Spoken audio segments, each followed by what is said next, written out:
is the description on the 55R channel. Don't you think your going to parliament will affect or will derail the gains you've chalked so far when it comes to your activism? Not at all. It's rather going to reinforce it. Tell me about that. Yeah. Julius Malema was the president of the ANC youth. He's a radical type. So most of the elders of that party were not taking kindly to some of his utterances. So he was expelled from the ANC. What he did was to form a party, the EFF. They decided not to contest the presidential because all the things that we are lamenting today flow from parliament. Yeah. All those things that about debt and whatever, it's parliament. Yeah, so they decided to contest for parliamentary seats. And they won. Some of them won, some lost. When you look at what Julius Malema is doing in South African parliament, it should be an inspiration to an average African. Whatever he was doing before he entered parliament, he's reinforcing that. So parliament will be the platform to actually display what you are made of, your sterner stuff. That is where you display it. Yeah, but your example with Julius Malema, he was already doing the bidding of the political party already. But you, to a large extent, are kind of escaping us. Yes, because the kind of politics done here, I'm afraid I will be gagged if I join a political party. But let me ask you this. What's your relationship with the NDC? Okay.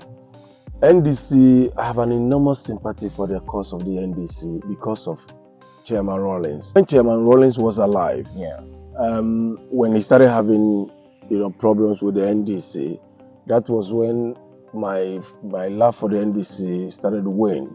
Because Jerry Rawlings was said that when you touch the Rawlings, it's like you touch me. I see. So because if you are not a dishonest person, if you are not unpatriotic, you would see Rawlings as a compass in politics. So if you are fighting Rawlings, then you are not the right person. You are not correct. So when they started, the NDC guys started, demeaning, degrading, and sometimes lampooning Rawlings. So I had to take a second thought about, the NDC. But now that he's no more, the NDC is his brainchild. Yes. So the onus is on me to, hold steadfast to the philosophy of the NDC.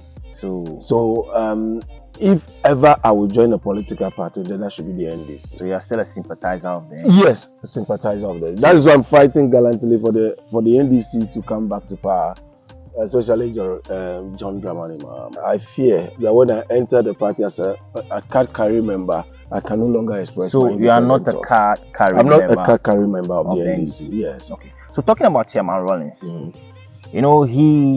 his rhetorics have contributed enormously to aiding this particular president to get into power.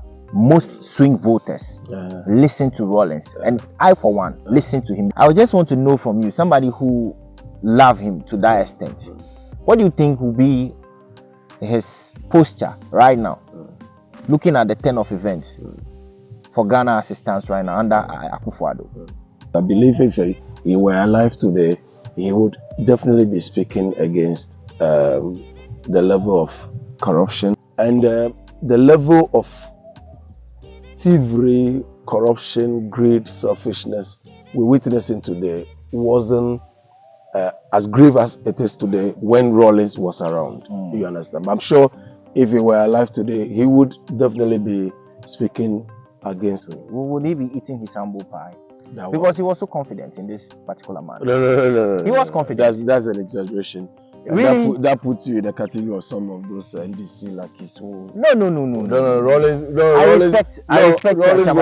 Rawlings was just speaking his mind.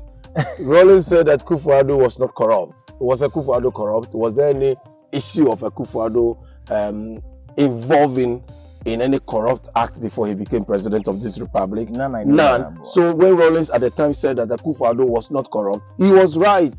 You see, at the end of the day, if you're supposed to make a statement of such nature, I believe you should be able to know very well who you are talking about. No, but the point is the person has been in politics for considerable number of years. But he got it wrong. I don't know. He got it wrong. It's No, the clear man Rollins at got the it time wrong. Rollins was speaking about Akufo-Addo. Akufo-Addo had no record of corruption. He was speaking in prophetic terms. No. He was trying to predict the future.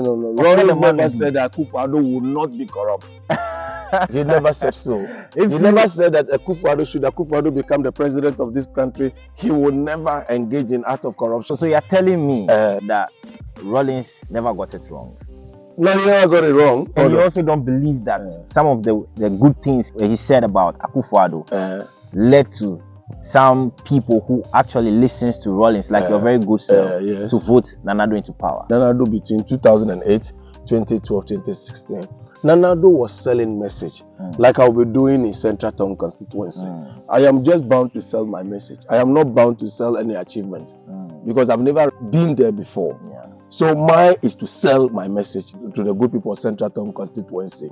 The incumbent is bound to sell his achievements because seeking for renewal of mandate must be based on the extent to which you have delivered. An incumbent cannot, mount a rostrum and start touting, I will do this, I will do this. No, I have done this. So at the time, Nana-Addo Akufo-Addo was soliciting vote.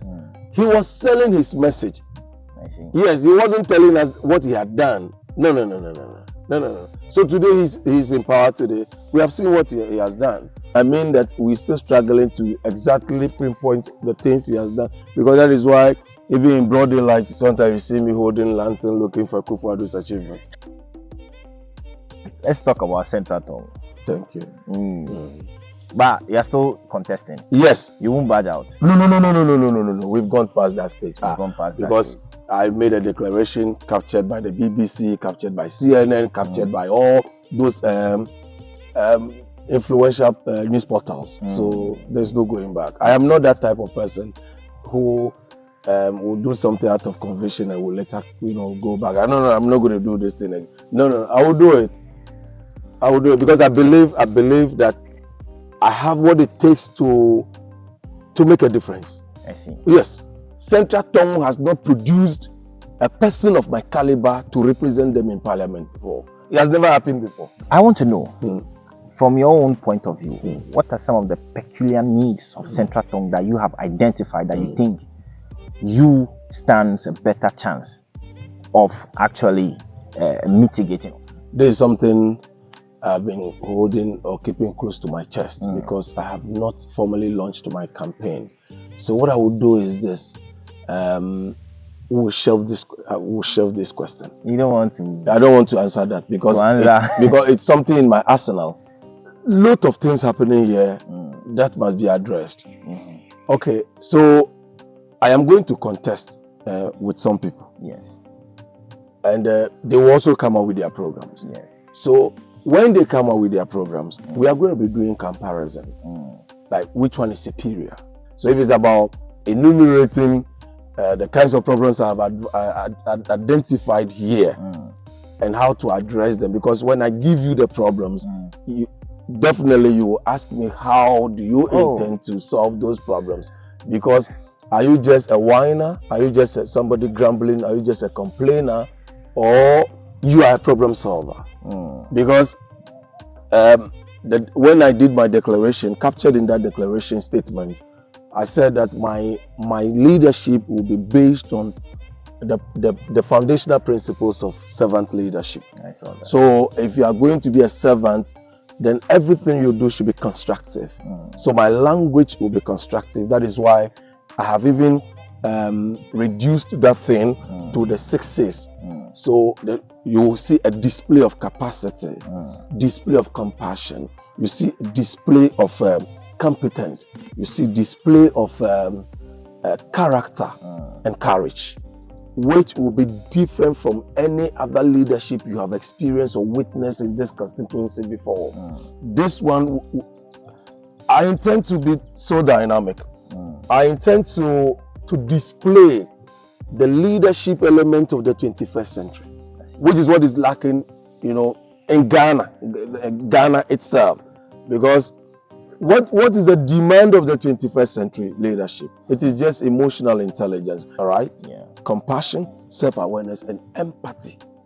So when you have empathy, for instance, you will not visit victims of floods and be telling them that you people, you don't vote for me. I'm here because I'm the president of the republic and I'm president for everybody. That is why I'm here. Well, so was that not supposed to be a response to what somebody said? No.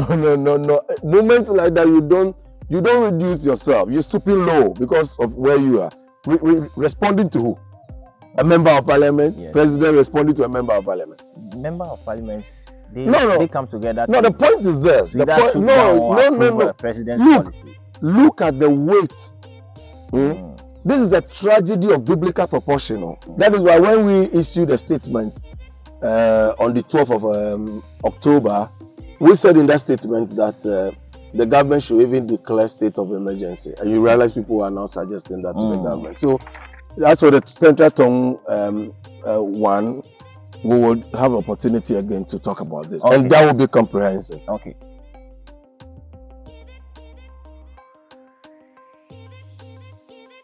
There could be a way you would have gone about it. Okay, so as somebody who is so passionate about education, the kind of education we run in today is obsolete.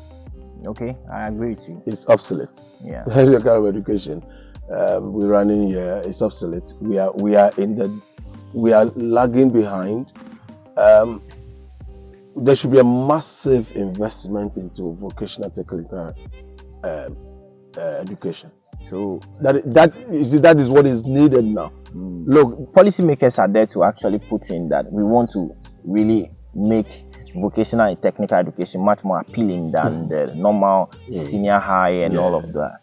So when you say that, I don't know how you are coming to implement that at your constituency level. You can do it. Educate me. You can do that. Okay, you are a member of parliament for a constituency, and you think that the kind of education that is being taking place in your country is obsolete. It doesn't have future. You can initiate some model in your constituency. Yes, that is by thinking outside the box. How to get even funding for it. Yeah, so let's say at the Dome or Mafikumansi or Bakbavedo. It was okay. We want to build a model vocational technical school. You can do that as nothing precludes you, especially when you are independent member. Because no party will be putting spanners in your program. Okay. Yes, so you can do that. It's about taking initiatives and thinking outside the box. Okay. How different is your leadership style and whole member of parliament thing is coming to be different from what we have already experienced or what we are even experiencing? But I can see you still want an answer to this question. You are rephrasing your question. I am confident that I will be a different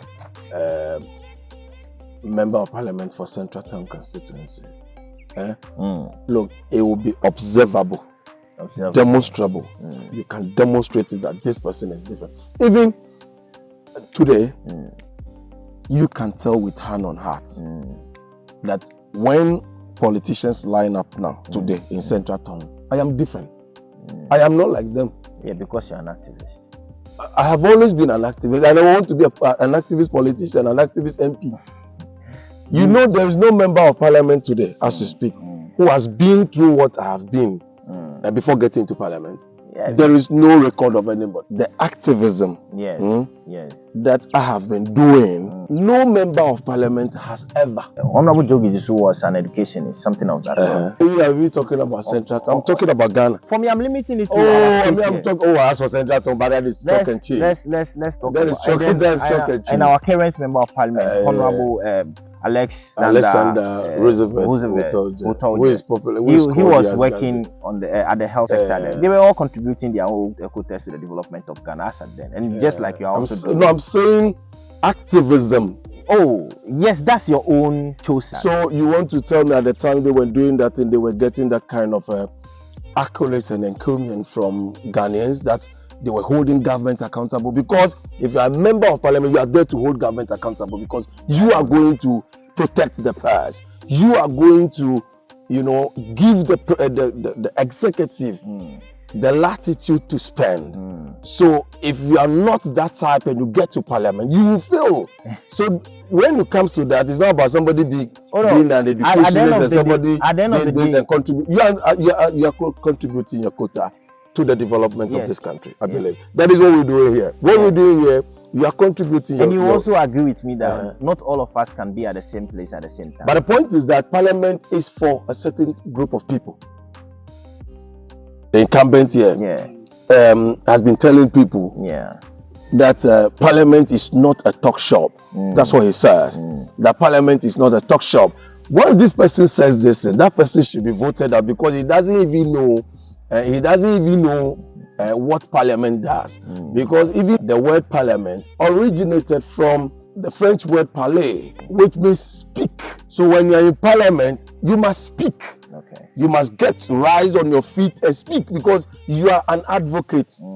So there's something taking place in Central Tongu that the thing will not inure to the benefit of the people or they are mired in some difficulties. It is incumbent on you as MP or member of parliament to speak because you are their advocate, the foremost advocate. So you can't be in parliament and tell me, oh, parliament is not a talk shop. You must be able to contribute at the community level. You must be able to contribute in the house or on the floor and do vigorous media engagement. Very important. I see. So if you are somebody who doesn't have this or doesn't do this, that person must be voted out. Don't you think if your constituents are not well educated about the role of a member of parliament, even when you step there with everything that you will do, don't you think we'll still be having some over the roof demands and expectations of you that you may not be able to meet? Oh, that is education. Is a black one being overwhelmed by the expectations of his people? Is it about how you conduct yourself? For instance, people will have some expectation of Dramani. That's what Dramani, when he gets to parliament, Dramani will perform. Dramani will be that boisterous person on the floor. That is not an expectation out of the box. Exactly, because that is expectation that is achievable. Because capacity. Exactly, he can do it. Okay, so when Dramani becomes the MP of Central Tongu, all roads will be tarred. That is not practical. You understand? Yes. So that is and not I'm practical. coming from that angle. Yeah. So you that person, how you conduct yourself will either dash their hope or will still give them hope. We have immediate hope and distant hope. You should, as a politician, be able to even make immediate hope now become a distant hope, and the people will still hold on to that because of what you're doing. How important the local government is to the community, we don't really appreciate its value. So people will bypass their MMDCs and be looking up to the president to come and solve their problems for them, forgetting the fact that the MMDCs are actually a decentralized president and they are the ones who directly tax your pockets. If your constituents don't know the distinction between the functions of these two people, don't you think what other members of parliament suffered by constituents demanding from them what their MMDC is supposed to be doing rather to them from the MPs? Don't you think that would be a fate you will also suffer? There are MPs who are not suffering this. You think so? And there are MPs who are not suffering this. Let's say in communities. Let's say the honorable MP, this man Haruna Idrisu. Yeah, Haruna Idrisu. From an NDC stronghold. People who, whatever that happens, they will still vote for him. Not necessarily. No, is the way he has conducted himself so far. But his constituency too has been known to be an NDC. Oh, not necessarily, because look at the length of time, the number of years Haruna has occupied that seat. We've seen that thing from E.T. Mensah and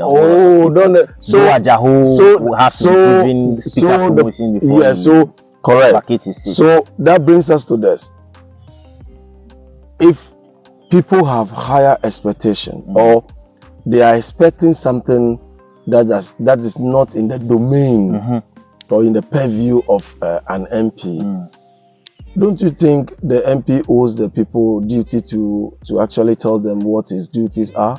You see, we don't hold these people accountable. Yes. So we tend to see them as masters. They are not masters. They are servants. Yes. So a servant must be hauled by the. When you are already in a position, before you are trying to tell people that, oh, this one is not my work, they are like, oh, Now that you've made us put you there, where you are right now, you stand a very good chance. Oh, as for me, letting people know that. You know, whatever I do it in a spirit of candor. Yeah, forthrightness, sincerity. Honesty. Yes. Look, when you tell me, for instance, that look at this our road, the MP has failed to construct this road, but MP doesn't construct road. But the MP can talk about the road. The MP can hold the central government accountable. The MP can tell the central government, the executive, that this road is deplorable. What some MPs do behind the scene to get things done.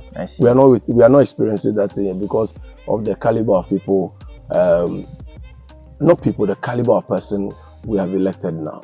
As for him, he's as worse as Akufo-Addo. So he came with Akufo-Addo, he must go with Akufo-Addo.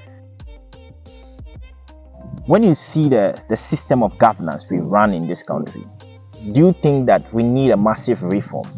Especially when it comes to accountability, holding people, because things happen, we talk about it, media carries it, maybe the agency or whoever is involved comes out, issues a statement, we see the various bodies they're supposed to enforce law and order trying to do something. At the end of the day, everything dies down and then that's the end of business. Sometimes even blatantly in our faces, they just let us know that they don't care.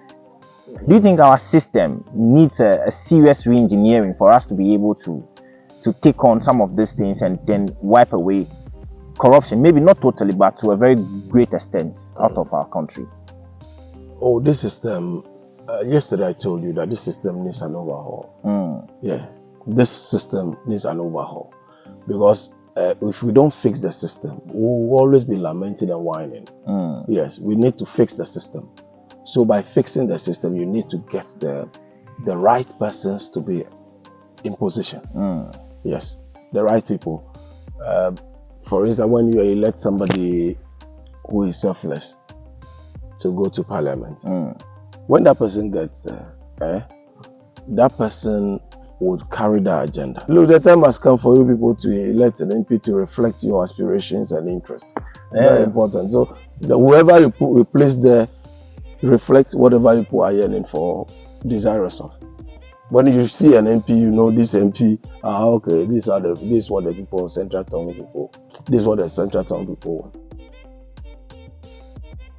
You led a group called Unemployed Graduates. Okay, you have delved into my unemployed. That was raised so many unemployed graduates. That's one. Tell me about it. How did that come about? I think it was formed during Mahama's administration. Unemployed Graduate Association. Ours is network. The one during the Mahama administration was association. It was an association formed by a group of graduates to press home the demand for government to create jobs for them or create an enabling environment for them to be able to create jobs. That thing I kind of fizzled out under these people. And then they started reading their propaganda that, hey, we have created enormous jobs. You understand? Which has even taken this group out of the system. So that group exists no more. When I said, but this is not true. Because people are still complaining. And then the Minister of Finance was at UPSA when he said that the public sector was choked. Graduates should look elsewhere. They should create their own job. And I said, really? So what then is the government's business now? Because when you look at Article 36, clauses 1 and 2, it talks about employment. Yes. So if you are now pushing that thing out to the graduates to create their own jobs, then you are abdicating your responsibility as a politician or as a minister of finance. The vice president also made similar comments. So people started, Dramani, these people, why? People still they roam straight to. By the data, we realized that graduate unemployment was soaring. We had to form this group as a pressure group to start talking about that and engaging government officials about the need for them to create jobs. I remember a station in Kumasi, Otek FM. He said, Dramani, but don't you think you guys will have to start moving into entrepreneurship? And I said, that is one of the tranquilizers government has injected into you. I hear scholars talking about this as a solution to unemployment. Look, entrepreneurship, you can learn it, but if you don't have the innate ability, the innate destiny, you can't do it. If you have that in you, you don't need any formal academic education to go and learn how to do business. The Kwehus, how many of them have gone to study entrepreneurship? But don't we have them as successful businessmen and women in this country? So what we need to do now is to look at the, like I said earlier, the system, the educational structure, and start pumping money into this apprenticeship thing. I want to ask you this question. Do you believe you can actually win this constituency? There are people who contest knowing very well the outcome of they are not going to win. Yeah. Or may win. To what percentage? I'm not going to place a percentage because parliamentary thing is just first past the polls. No, I'm not saying like the percentage of votes. Like when it comes to your confidence in 100% in winning confidence this seat. Oh, 100%. You know why? No. When you look at the demography, the youth form the majority. Fortunately, the youth of this constituency, they know what's up. They want somebody they can connect. You know, this interview you arranged. If it was somebody else, it would have been a Herculean task for you to get that person to this place. Correct. But because this one, you have somebody you know you can easily get onto this platform to interview. Your cameraman here, same. We meet, we chat, we hug. Whatever that is bothering them, they can easily tell me. But same was other people before they got into parliament. Same was, but were they doing the kind of things I do? No, were they doing the kinds of things I do? This has been the description, and this has been my time with Comrade Selorm Dramani Dzramado. This, I hope, has actually given you some background education. Make sure you like, subscribe, and share our videos. And catch you on the next one. Peace. We are out.